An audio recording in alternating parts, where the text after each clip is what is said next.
For me, what we've been able to start identifying, I think, is a new way of looking at sport, because the interaction between sport, health, morale, community, well-being, the linking between education and health, it seems to me, is very, very important. And how we go forward, I think looking at sport in the role it plays in a different way, I think is going to be extremely important. And that point, of course, came out in the evidence that we had. I'm also particularly concerned about some of the lesser-known sports, which quite often have quite a degree of support. For example, basketball, Team Wales basketball, who performed very, very well. Team Wales ParaCheer, who performed in this assembly not so long ago. Now, they don't form within the normal identification of sports, but they are sports, combination of sport and dance. And, of course, there are other sports around. I would actually describe some of the dance schools as sports.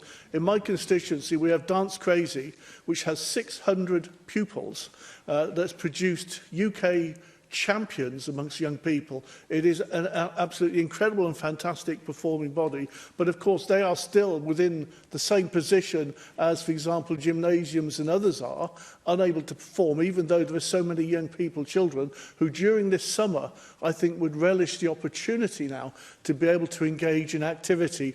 And I know, for example, with Dance Crazy, they say, look, we'll do it outside, we will socially distance, we will do everything that is necessary. And I think we have to actually look at some of these in our communities in terms of the specific contribution they will make to young people's well-being and welfare over the coming few weeks.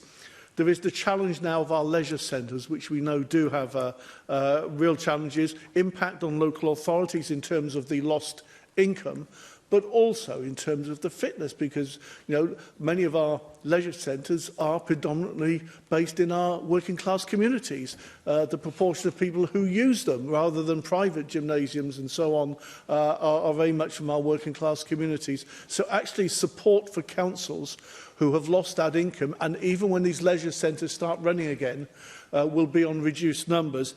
And the final point I make relates to recommendation 3, which is with regard to the point that Helen Mary Jones made so well, which is to do with the issue of inequality.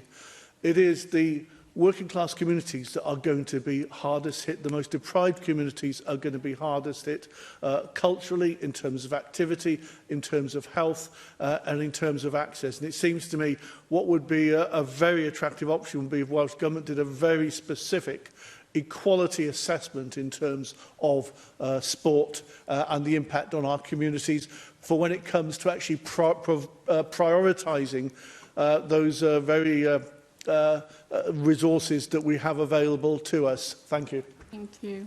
David Melding.